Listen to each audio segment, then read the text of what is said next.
it's broken. I'll go over how to replace it.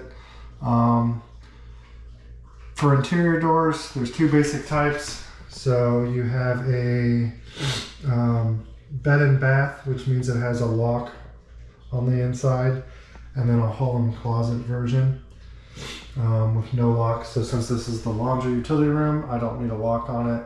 So it's just going to be a smooth knob on either side, hall-in closet version for this. And in my case, it works.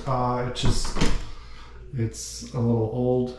It's a little out of place. So it's got a gold shiny ring and like a matte silver pull lever. So we'll go ahead and get it replaced. So, all right, and then I just took the two screws out on both sides of the knob, pull out on either side of the door. All right, those are the old ones. We'll set those aside. Now you're just left with the lock mechanism, the catch, which comes in from the side of the door. So since I'm showing you how to change it out, and because I think the new one's a little prettier, again, super simple. Just remove the two screws that hold the latch into the side of the door. Once the screws are removed, the latch and plate come right out the side. Just make sure, so the door closes this way. You have your strike plate here. Make sure the tapered end, right, goes towards the door. That way you can push close through the strike plate and hold the door shut. If you reverse it, it's just gonna, it will let you install it backwards. If you do, you won't have the taper that allows it to push and close when the door latches. So orientate your latch the correct way. So my new latch, it's like an antique brass. It's a little prettier.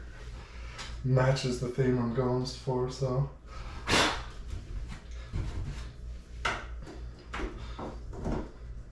Pop it back in.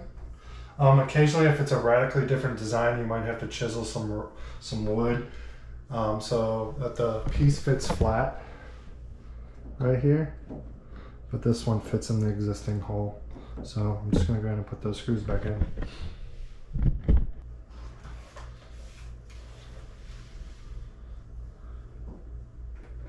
Into the existing screw holes.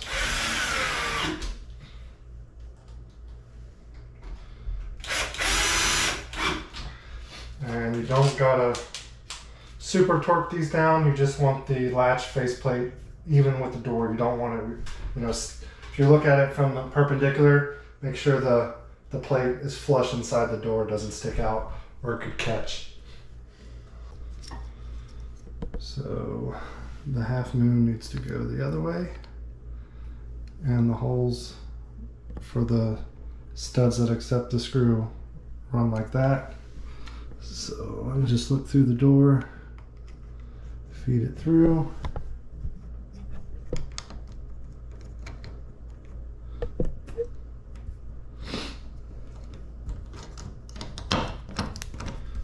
All right, so centerpiece came through, and the two screws, the two studs that hold the screws that come in from this side went through.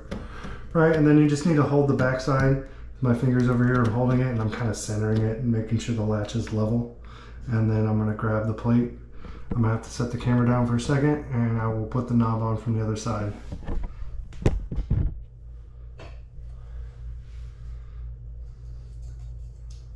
Again, the inside of the knob on this side, small detail I'll show you. So there is a wrong way to do it, so you do have to line it up. So there's also a half moon receiver on the inside, which is on that side. So I'm just going to line that side, which if I flip it 180 from right now, it'll be lined up, and then my screw holes are lined up.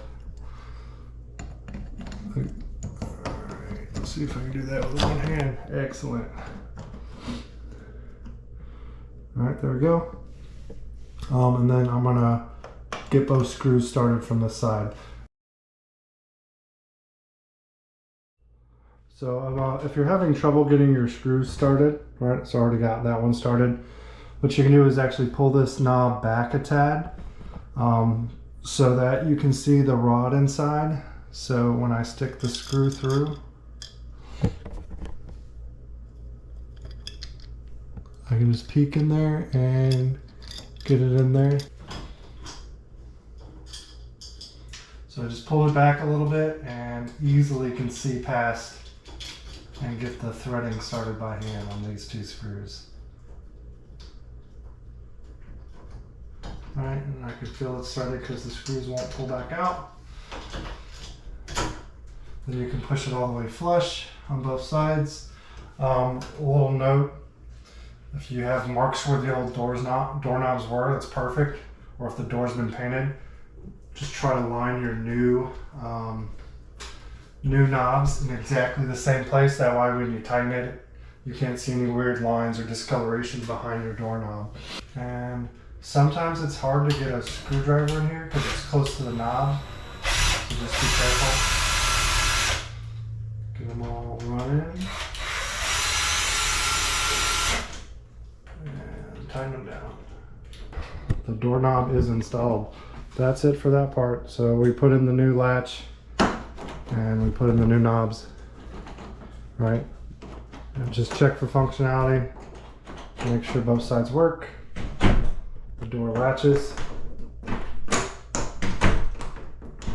All right, and then the last part that you might want to replace is your strike plate in the door frame here. So you can see this one was gold. It's all worn down. The kit also comes with a new one. This one matches the knob. It's like antique brass. Pretty straightforward. Take out the screws, put the new latch in, tighten them back down in the existing screw holes, and that's it. So pretty straightforward. A couple little tips if you've never replaced a doorknob before, but doorknob is done. I'll swap out the strike plate. But that's it. Hope that helps. All right, bye.